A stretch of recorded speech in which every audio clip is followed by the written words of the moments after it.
Welcome back to the Beyond Solutions Boardroom, presented by Intelligent HQ and hosted here at Group InSeek in London.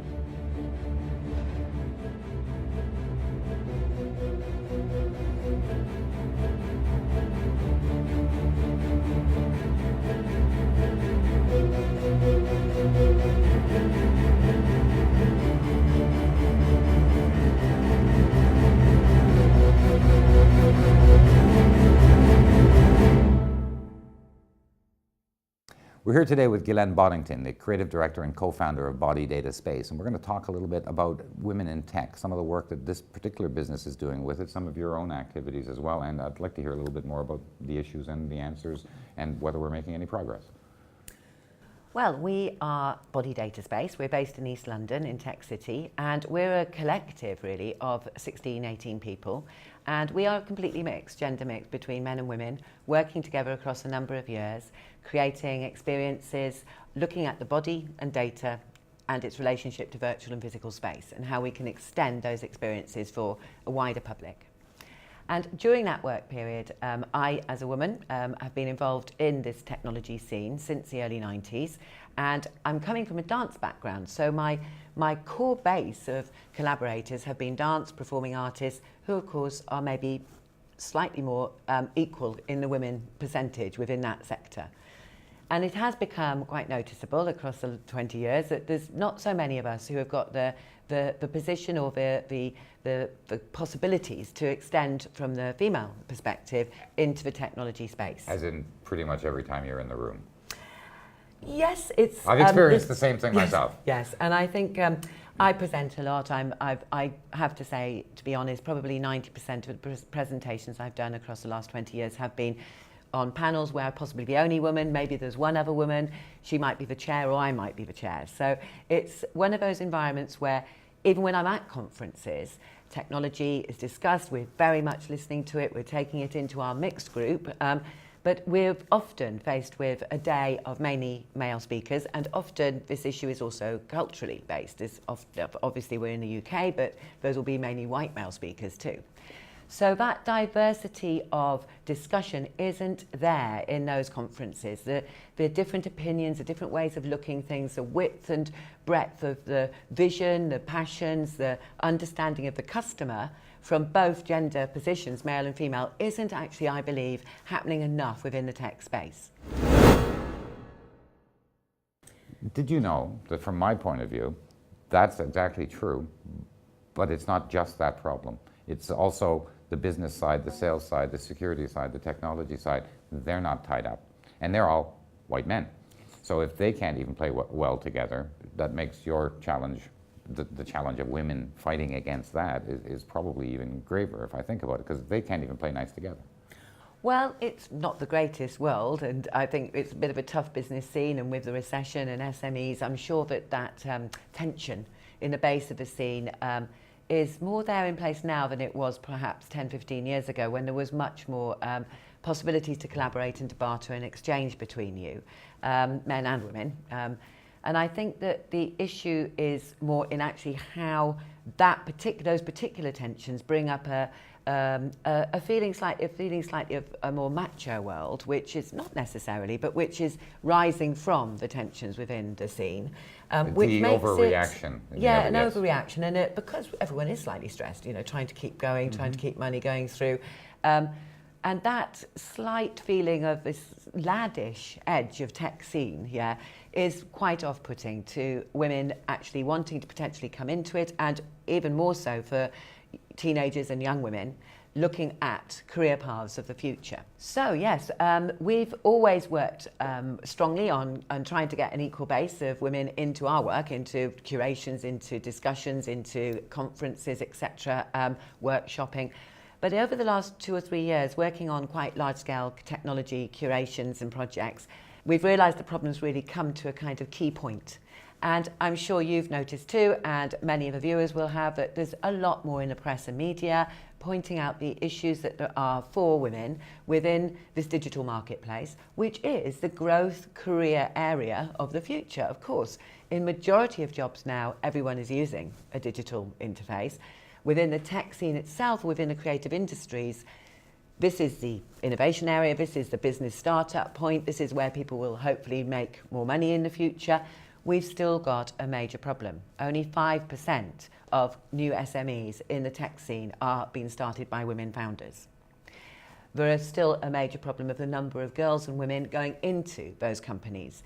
Many SMEs are, small, there's 2 to 3, 4, may all be male. And of course, it's a slightly laddish culture. It's kind of based on lads and lager, and it's not necessarily the most attractive place for women to hang out for, maybe once a week, but not to spend your life and working environment in and networking in. And the average geek isn't necessarily very politically astute. No, and I think often The average. we're discussing here what is called an unconscious bias.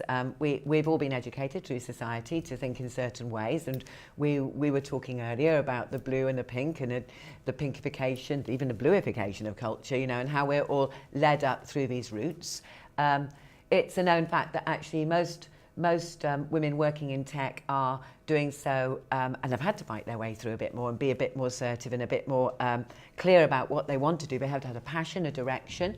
Actually, 30% of us have actually had technology in working at home with one parent. So that's still a trend that's happening. Well, see, that happens a lot on the male side as well. Yes, for and sure. On the male side, we also don't have enough people going into science and technology for what the future is going to need. We have a lot more people trying to be pop stars and things than we have actually trying to be data scientists and computer scientists. No, totally, and we've got a major issue for boys as well as girls taking up STEM subjects and moving into computer sciences and coding, etc. But we are focusing at this point on actually really trying to at least give a leg up to the women and girls side, which has advanced massively. So we're working at the moment on a series of events which are more of a celebration of actually women shifting digital and coming into the digital scene.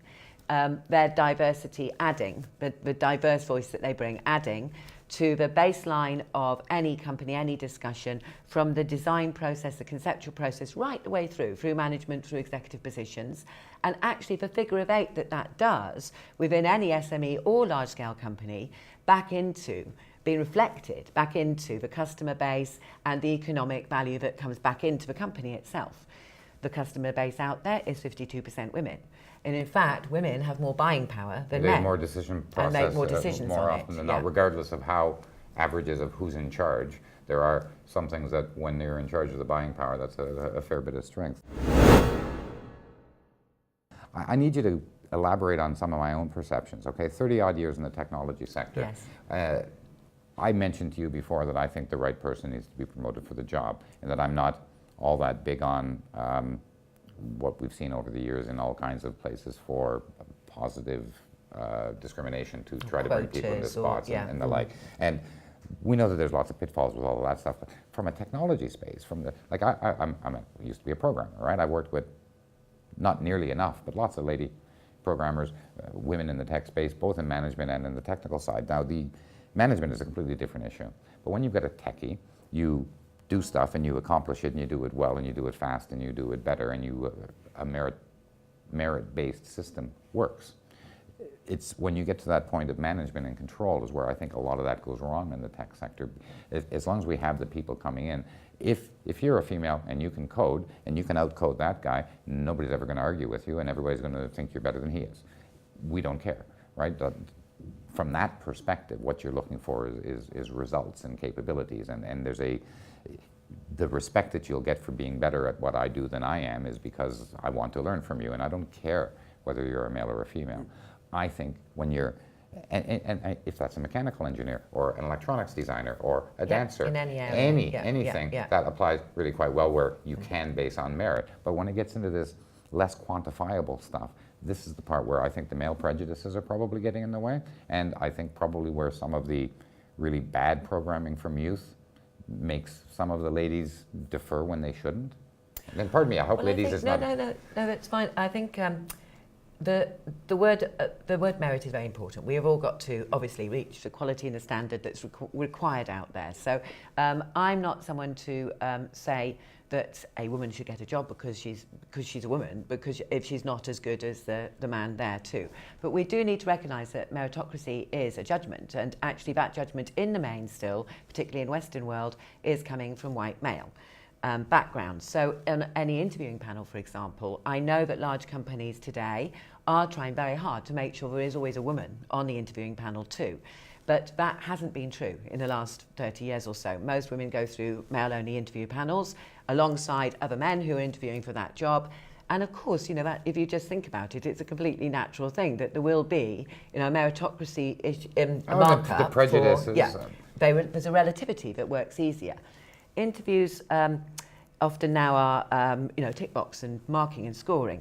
Even the subjects that are scored are actually, these forms are often made by men. It leans towards male aptitudes, male attitudes towards things. So as the workplace is changing, the skills are vital. So any, say, woman coder needs to be as strong a coder as her male equivalent to get that job. But there may be skills that she has which are process-based, which are much more relevant to today than they were in the past. And I could talk about this a lot, but if we use the word collaboration, it is clear that women collaborate more easily. And collaboration processes, even in a coding base, are being advocated today as a much more positive way of software development happening.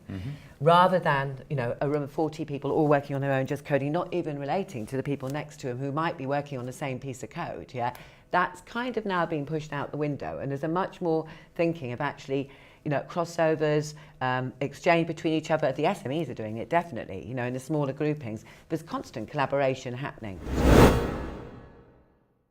So it comes back to requirements, right? If you need that type of complex machine being designed properly by a bunch of people doing it, that's how you do it. And a bunch of diverse people, so that the actual hardware and software that's emerging is coming from that diverse collaboration. That's where I'm going to ask a question that I think I disagree. I don't think the solution has anything to do with gender. I think that it's a matter of accomplishing what has been planned and designed to get done. However, I think the planning and the design, the determination of the requirements, the understanding of not only the gender views, but the cultural views, all of the different angles that you look at stuff. I need to have somebody with me when I'm doing a design who's hard-skilled technical and going to tell me what I can't do to keep my feet on the ground with my blue sky ideas. So we need that type of thing. But we really need the different genders, the different cultures, the different views to determine what we should be doing, understand what is the problem, and figure out what is the solution. And we need the different processes. And both, in the range of men and women out there, both men and women are expert collaborators, and both men and women are not expert collaborators. But with each other and across. And they're not. But we have got to focus more towards collaboration, and as a more feminine aptitude, that needs to come more into the base of the process at the beginning of any of these design processes. So, and maybe equally to be that being more tick boxed in the meritocracy sheets when we decide who's good or not. Maybe collaboration should actually get a slightly more up rating or get a 10, a score of. You need to mark out of 10 on collaboration rather than 5 in the past. That would shift things massively into a meritocracy which actually was more gender diverse. You couldn't have hit a more important word to use than collaboration, because I'm a consultant and an advisor by career. If I come in and I start looking at your stuff and telling you what to do, what value am I really adding, right? What I want to do is I want to add to what you've done, because you've been pushing something to a certain point and you get a different point of view. Again, gender, cultural experience, background. I've worked across different continents. I'm from Canada, but I worked a lot in America, and just the multiple cultures in the different parts of America that you go to, let alone when you're going in places like Africa, Middle East, and Asia. All of the different views from all of these different points of view can only make the answer stronger. But we do have a situation where in certain East European countries, Estonia, Latvia, Romania, over 30% of coders and programmers are women. And in Asia, over 30% of startups, tech startups, are women. So what is going wrong in the UK, in Western Europe, in America? Why is there still this resistance, this kind of slightly, what one could see as a kind of tectonic plates hitting each other as we reach this kind of real peak point in 2013 where literally every other day in major newspapers, in New Statesman, in Guardian, on television, a women's issue is coming up front, about how a woman, not always in technology, has not been fairly treated or is getting a nasty Twitter stream or is, Now, let's be clear, we know for sure that in masculine culture, 90% of men are out there thinking great, doing great, liberalised moving forward, enjoying collaboration, enjoying diversity. Or at least not getting in the way. And encouraging as well, and some good mentoring going on, and some really excellent programs and case studies. But there is still this very small percentage of strong misogyny, fearful men who are fighting back against change which is happening. Yeah, and we maybe have reached a point where men need to actually say, this is not okay. This is tarring all the rest of us with a bad brush. We've been saying that for a long time. Well, I don't think, if you search in the media for men who dare to say that in their journalistic outputs, it's very few. And I understand why, because it's quite a scary place to go. If you're in a pub, if you're in a locker room, if you're in the workplace, and one of the males around you makes a derogative comment about a woman, whether it's the female boss or whatever, or one of the younger women, how many men actually say, sorry, that's not okay. You shouldn't be saying that. Can I ask the opposite? Well, if it's a group of women and they make a comment about the male boss, do you have more women in that group pointing out that they shouldn't say that? Do they act differently? The first reaction to that is that is a very rare occurrence in women's groups. It's a very small percentage of our time is actually being derogative about men. It isn't something we spend a lot of time on. If and I'm the in a second group, point it's is, not a if woman, I am so. in a group where a woman does that, yes, I do point it out. I want an equal situation. I'm not interested in a put down of any part of society, whatever culture, whatever gender. What I want to see is a diverse debate happening where that panel up there has got a mixture of people who give me a set of inputs which I can make my decision from a wide range of thoughts and backgrounds, and equally in the making process of our technologies of the future, whether it's the software, the hardware, the design of the product, whether it's the process, the management, or the direction, I need that to be, I feel, for a fair world and for a wider development, and I really feel a much more positive move forward to be coming from this diverse range of people. Well, we're half and half world. Why isn't everything that we're doing half and half? I've half never the quite, sky, half the earth, I've never really quite understood this. Yeah. I've grown up in my world and in my family where equality was never really an issue. Yeah. And in fact, the education that I got when I got to the world was, well, first of all, there's not all that many women around in the office space. There were a few fair bits of techies, but in comparison to some other fields maybe, but I've also realized that the amount of value that you can get from the different perspectives and opinions means you're going to have the right answer, or you're going to have an awful lot more of the components that you need to create the right answer. So that means the work that we're doing will be better, which means I get to do it more effectively, more efficiently. Together. I don't have to go back and repeat because I didn't listen. And the customer base is widened instantly. So, but I think many of us, actually, like I could say the same myself, I came through a parental background which was very liberal and very equal. And I probably, alongside many men from my generation, and yourself included, actually took me a while to realize, I was really a bit shocked and a bit naive about what I received when I was out there, And I think many men also are very shocked about what they see happening of men to women, So it is really, I think, a point in time where we all need to go, enough's enough, This is not okay for abusive Twitter streams to be attacking women who actually are just journalists putting out their public opinion. Yeah, I find this Twitter thing quite disturbing, but more so because if I disagree with you, I'll say so. To disagree with you because you're a woman is irrelevant, and it's stupid, it's childish, I don't understand. And I think the bloke culture that you were just describing, that's the bloke culture. That's part of how they were brought up. That's how they think. Now, that's not the same in every Western country. No, I think there's probably, I won't try to offend my host in England too much, but I think that there's a little bit more of that here that has to do with the way that every respectable man becomes quite different after a Friday night at the pub, right? And it's an old boys networking culture. Exactly. So, from many, many, many years ago, hundreds of years ago, it's been based on that boys getting together and supporting each other and making sure they're all okay.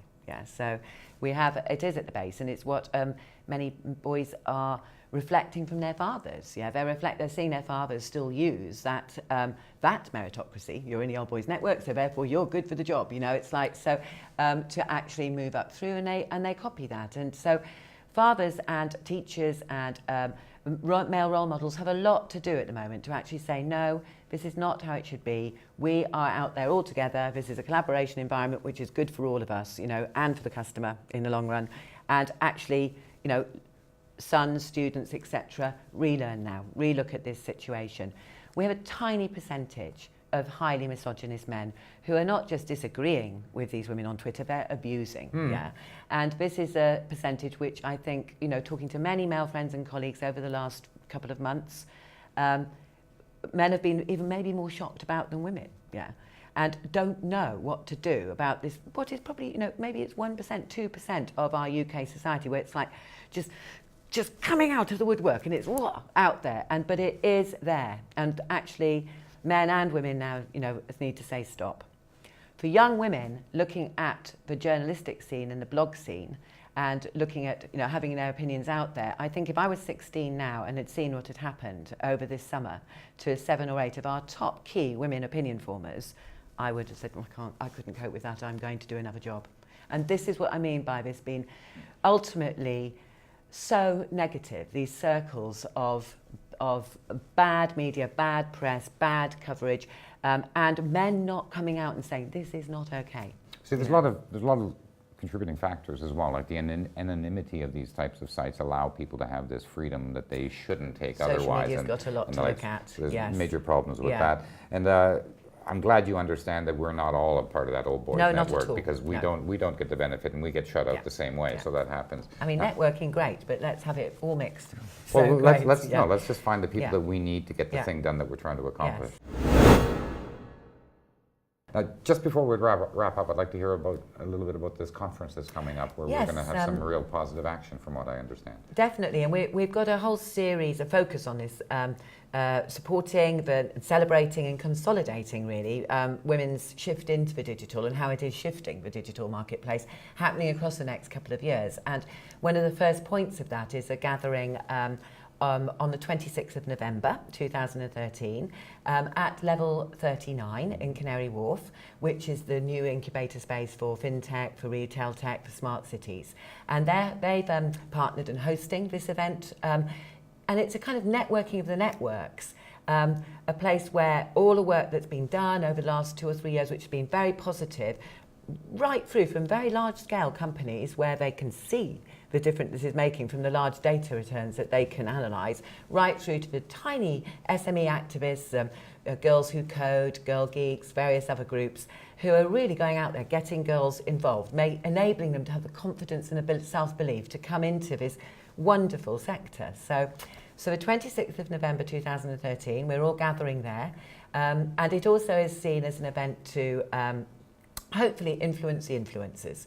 So enable the next layer of people to already thinking about it, of course, who already know that things have to be done, it needs to be shifted, to see the positive solutions that have already worked for different companies, for SMEs, etc., and to actually network with them and to move forward together on some more further joint activities and cooperations in the future. I'm looking forward to that, and great. I'm proud to say that Intelligent HQ is supporting you on that one as well. Yes, they're very supportive. Once again, thanks very much for joining us today. It's a very enlightening conversation. Cheers. Great. It was good to meet you, Daniel. Thank you.